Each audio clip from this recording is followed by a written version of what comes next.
Refractive lens exchange is a great option for a latent hyperope who has now developed presbyopia and is seeking spectacle independence. LASIK or PRK is not a great option for them. We would have to steepen their central cornea to correct their hyperopia, and that can result in subpar vision or contrast loss.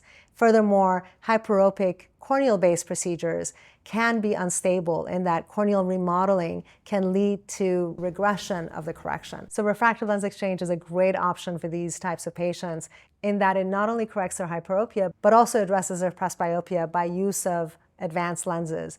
So Arjan, when you have a patient who comes in and you're considering refractive lens exchange, can you review some of the lens options that you consider for them?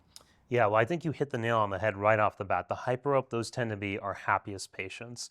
And as good as the technology is, it changes a little bit the conversation between refractive lens exchange and cataract surgery, mostly because in cataract surgery, there's a visually significant opacity. And so the patient's visual acuity has dropped a little bit. We know that we get that cataract out, they're going to appreciate the benefits of really any lens technology.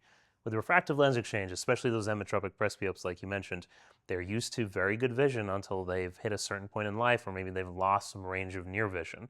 And so I think we can deliver on their expectations as long as they're reasonable. And so I think assessing the patient's anatomy, obviously making sure it's well suited for maybe an advanced IOL option is very important, but so is addressing their visual acuity. If their best corrected is 2015, 2020, they need to understand with, let's say, an extended range lens or a multifocal lens, they'll gain range of vision, but they may lose just a little bit of sharpness in visual acuity. I'm not saying they'll lose a line of visual acuity, but the quality of that 20/20 might just be slightly worse than it was before surgery.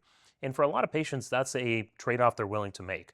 Every patient has a different lifestyle, different expectations, different things they use their vision for on a day-to-day basis. So for some, that's a perfect trade-off. And for others, those who are perfectionists, high expectations, maybe monovision with a standard monofocal or toric monofocal lens, or even the light adjustable lens, that might be a great option as well. So I think for refractive lens exchange, there's room for every lens implant we use for cataract surgery.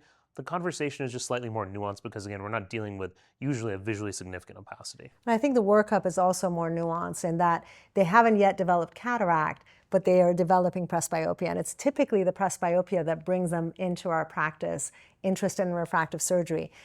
These patients, we can potentially do monovision trial with contact lenses. We can test it out here in clinic, but then send them home with contacts or work with the collaborative doctor who can then test them with monovision so that we have a target plan in place. So if it was the presbyopia that brought them in, we need to make sure that whatever lens option we offer them addresses their desire to have total spectacle independence.